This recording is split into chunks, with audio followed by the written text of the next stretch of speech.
मित्रांनो, आधी तुम्ही हे बघा.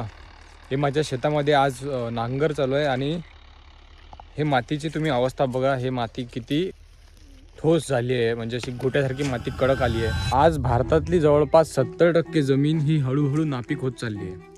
आणि याचं सर्वात मोठं कारण म्हणजे रासायनिक शेती. गेल्या 40-50 वर्षापासून आपण आपल्या शेतीमध्ये युरिया, DAP यासारखे रासायनिक खते टाकत आलेलो आहे. आणि सुरुवातीला भरपूर उत्पादन आलं, पण हळूहळू या मातीची ताकद कमी झाली आणि आता उत्पादन फारच कमी येत आहे. आता मित्रांनो, या मातीमध्ये नेमकं काय झालं तर या मातीमध्ये लाखो प्रकारचे सूक्ष्म जीवाणू असतात, जे की पिकांपर्यंत अन्नद्रव्य पोहोचवतात, पिकांचं संरक्षण देखील करतात. मित्रांनो, आता या रासायनिक खतांच्या वापरामुळे, केमिकलच्या स्प्रेमुळे हळूहळू या जमिनीमधले सूक्ष्म जीवाणू नष्ट होत गेले. आणि मित्रांनो, आजच्या स्थितीमध्ये तर आपल्या शेतामध्ये गांडूळ सुद्धा दिसत नाही. म्हणूनच तुम्ही बघू शकता की माती किती कडक आली आहे, हे गोट्यासारखी झाली आहे अगदी.